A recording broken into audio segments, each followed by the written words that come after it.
Oi, eu sou a Júlia e tô gravando esse vídeo pra mim e quem saiba um dia possa servir pra alguém também. Vou começar lendo essa palavra que caiu pra mim esses dias. Jeremias 17:5, né? Começa.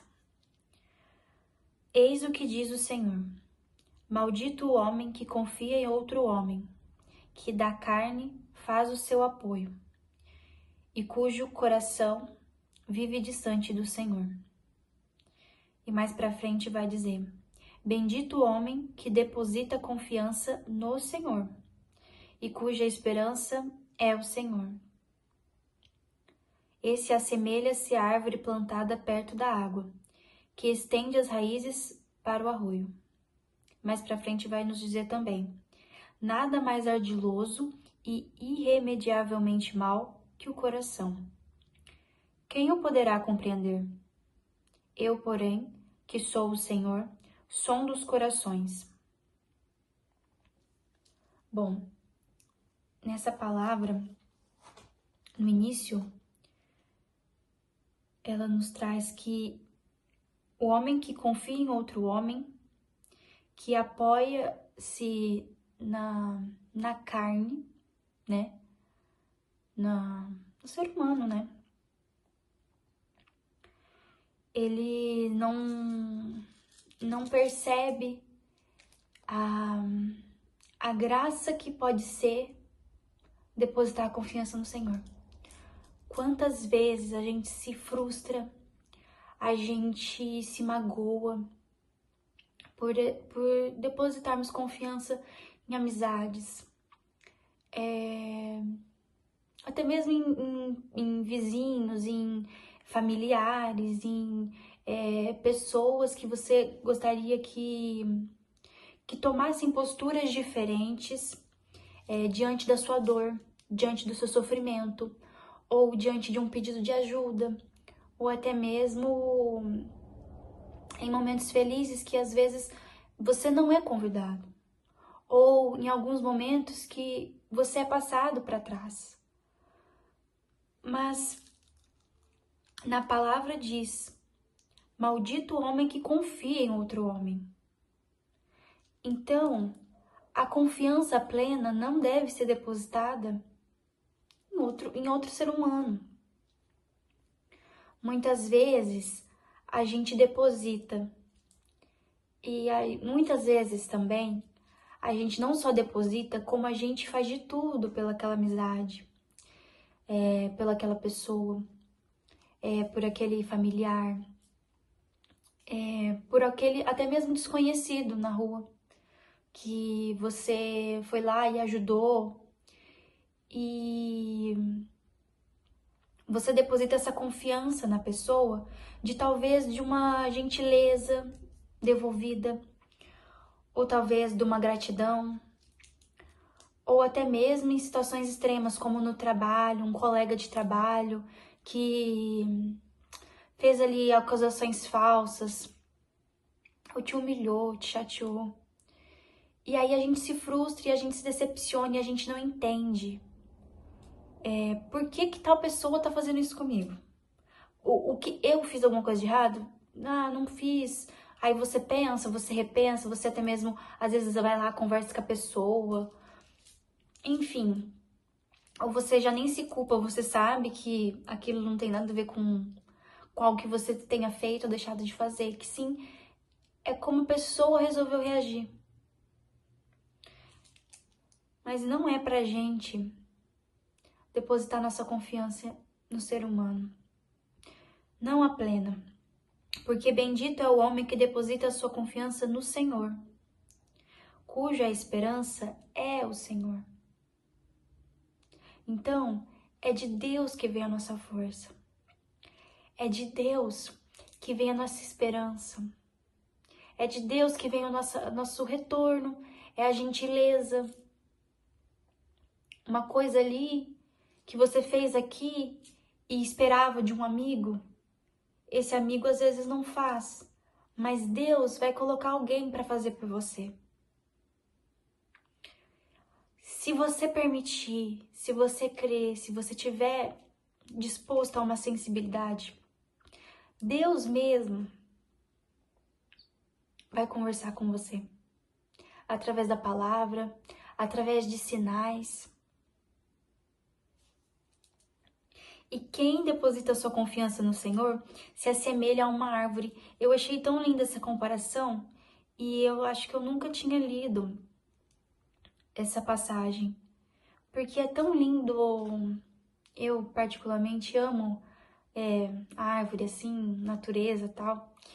E é tão lindo a gente ser comparado com uma árvore, assim. Eu já me imaginei, assim, sendo uma árvore frondosa, com raízes, e com frutos, e com histórias. Tantas histórias tem uma árvore. E por último, nada mais ardiloso e irremediavelmente mal que o coração. Quem o poderá compreender? Eu, porém, sou o Senhor e sondo os corações. Quantas vezes a gente escuta no mundo? Segue seu coração. Ah, não sei o que, não sei o que. Segue seu coração.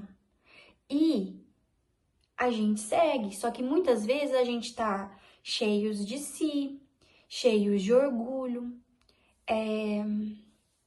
cheios de opiniões de pessoas que nem sempre querem nosso bem genuíno, né?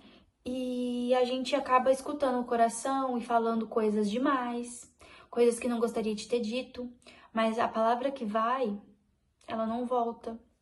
Ou a gente acaba tomando certas atitudes que depois se arrepende. E na palavra não fala que é pra gente escutar o coração. Pelo contrário, ardiloso e mau pode ser o nosso coração, esse nosso instinto imediato. Ardiloso e mau, que é algo que o mundo prega errado a vida inteira. Bom, a minha vida inteira vejo o mundo pregando o oposto. Então, caiu essa palavra e eu achei muito interessante e gostei de falar sobre ela. E gostaria de complementar sobre a vida. Falar sobre a vida. Eu queria ler um pequeno poema que eu fiz uns 3 anos atrás, eu acho. Uns 3, 4 anos atrás. E depois eu queria complementar com coisas que Deus tem plantado no meu coração. Bom, o que é a vida? Diz a pergunta final daquele programa legal. São rimas simples, né? O que é a vida? Perguntei-me em uma manhã um pouco deprimida. Vi que acho que a vida é uma fase em que nossa alma se encontra tentando não se perder no meio do caminho. Vi que acho que a vida é deitar no colo de quem você ama. É sentir o cheirinho do tempero, do arroz, na panela da sua mãe. A vida é Deus. A vida é passear com seu cachorro na avenida, mas também é por muitas vezes sofrida. Aflições, correria, humilhação, dor. O que é a vida? É a perfeição de um sol rosado. É ser gentil quando ninguém te viu. É amar e ser amado. Nesse verso, eu tô falando da vida bem voltada para a vida terrena. Mas na verdade, desde muito pequenininha, meus pais sempre foram muito católicos, né? E sempre tive, assim, meio inserida, assim, na questão de religião. E quando eu tinha uns 6 anos, eu lembro de ir num grupo com meus pais de oração. E aí eu menti a minha idade, que eu lembro que as crianças até 5 anos, parece, na época, não sei, eles ficavam brincando e pintando, e as crianças maiorzinhas ficavam numa outra sala, assim, que apagava a luz, e eles ficavam orando, assim, e eu queria participar daquilo. E aí uma vez a moça falou assim, você tem 5, né? Aí eu falei, não, tenho 6. E aí foi uma mentirinha do bem, né? Eu acho, espero eu. Porque daí eu entrei nessa sala de crianças maiores e ajoelhei no chão e aí tinha o Santíssimo exposto assim para as crianças. E eu pedi assim: Deus, se você existe, eu quero te sentir.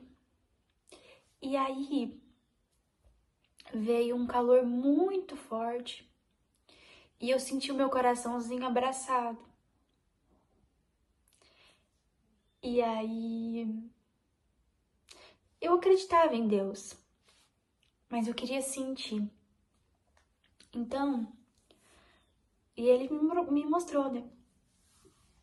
E então,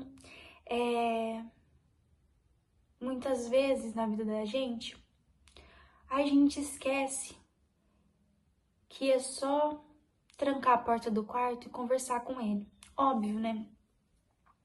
Por exemplo, para quem é católico, a missa é muito importante, para quem é evangélico, a pregação do pastor, e demais religiões que eu não entendo muito sobre, então não vou falar sobre, mas todas as religiões têm ali seus, acho que posso se dizer, costumes, né? Que são muito importantes e que Deus está presente neles. Mas também Deus está aqui perto, sabe? De trancar a porta do quarto, ajoelhar, pegar uma Bíblia e chorar, e pedir, e conversar, e tentar entender, e perguntar, e pedir para sentir de novo, sabe? Aquele calor, aquele acolhimento, que muitas vezes o mundo não nos dá. Não nos dá. Quantas vezes você já não foi numa festa e tinha 3.000 pessoas, 5.000 pessoas, e às vezes você se sentia distante dali, sozinho talvez, ou sabia que estava vazio aquilo ali. Não que é errado ir em festa, porque eu já fui em muita festa, mas é sobre estar sozinho, mas não se sentir sozinho. Quantas vezes você estava rodeado de pessoas e se sentiu sozinho? Quantas vezes você confiou em pessoas e depois ficou decepcionado, ficou triste, ficou revoltado?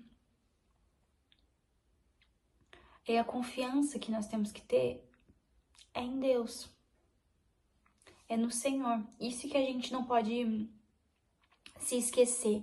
E quando a gente se esquece, tudo bem, mas que a gente tem que se relembrar e pedir para Jesus vir de novo, queimar de novo. E só para completar, falando sobre a vida, eu sempre acreditei na vida após essa vida aqui, né? Na vida espiritual, na vida da nossa alma, na vida após a morte. Tem pessoas, né, que sabem que há essa vida, tem pessoas que não acreditam, e eu acredito, então eu vou falar a partir da minha opinião sempre. Que a vida, ela vai muito mais além do que isso aqui que a gente tá vivendo, do que isso aqui que a gente enxerga.